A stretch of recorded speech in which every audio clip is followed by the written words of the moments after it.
October 2021. I was working as a field auditor for a third-party property tech company, a job that mostly involved driving to vacant high-end real estate listings to sync digital lockboxes and ensure the smart home security systems were communicating with the central server. It was solitary, repetitive work that usually took me into quiet, wealthy neighborhoods where the only sound was the wind through the manicured trees. But during a late-shift audit at a sprawling estate in the hills, I realized I wasn't just checking on a house. I was walking into a life that had been meticulously constructed for me. The house was a massive, modern structure of glass and concrete, tucked away at the end of a private, winding drive. It had been on the market for 6 months, and my task was to perform a deep sync of the security hub.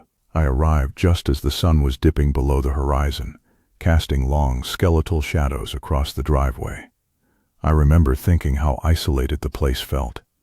The nearest neighbor was at least half a mile down the road, hidden behind thick rows of pines. I used my master code to unlock the front door. But the air inside was stale and cool, smelling faintly of floor wax and expensive citrus.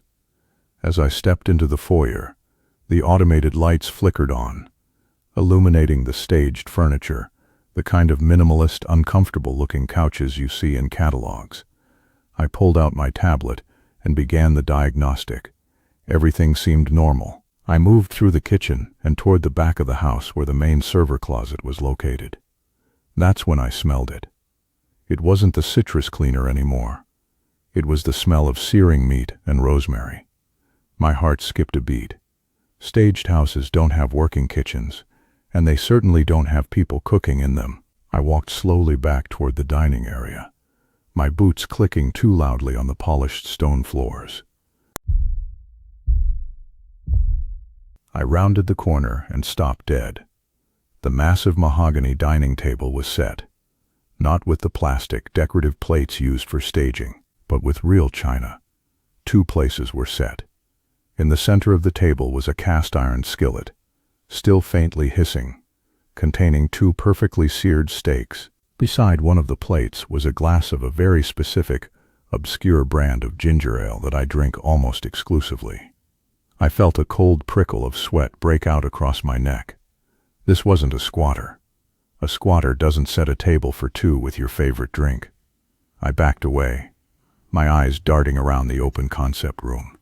"Hello?" My voice felt thin and fragile in the vast space. No one answered.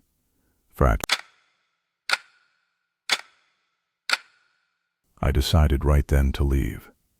I didn't care about the audit. I didn't care about the job.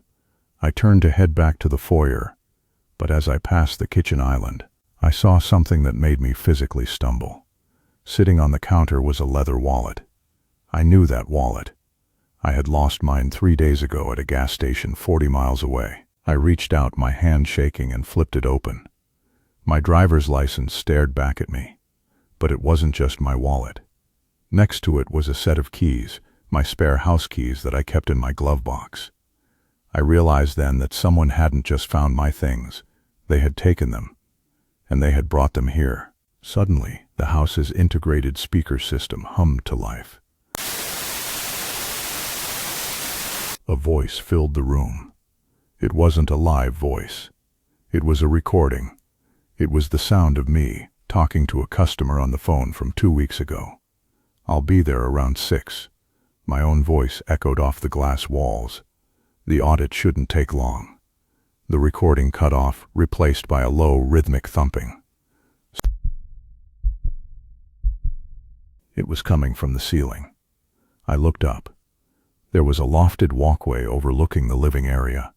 Standing there, partially obscured by the shadows of the high ceiling, was a figure. They weren't moving. They were just leaning over the railing, looking down at me. They were wearing a high-visibility vest, exactly like the one I was wearing. I didn't wait to see their face. I bolted for the front door. I reached the handle and yanked. It didn't budge. I punched my master code into the keypad, but the LED flashed red. "Access denied," a digital voice chirped. My heart was racing so fast I could feel it in my throat. I turned around, looking for another way out. The figure on the balcony was gone. I heard a soft metallic scrape from the kitchen. Sudgirit.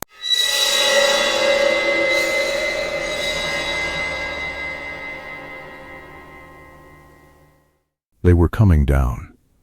I ran toward the back of the house, toward the floor-to-ceiling glass walls that led to the patio. I grabbed a heavy, decorative marble bust from a side table and hurled it with everything I had. The tempered glass spiderwebbed, but didn't break. I hit it again and again. On the third hit, the pain gave way, and I tumbled out onto the concrete, glass slicing into my palms. I didn't stop to look back. I scrambled to my feet and sprinted toward my truck. I reached into my pocket, praying I still had my main set of keys. I did. I jumped in, locked the doors, and roared down the driveway. As my headlights swept across the front of the mansion one last time, I saw the figure standing in the shattered gap of the glass wall. They weren't chasing me. They were just standing there, holding my spare keys up in the air, waving them slowly, like they were saying goodbye to an old friend. I drove straight to the police station.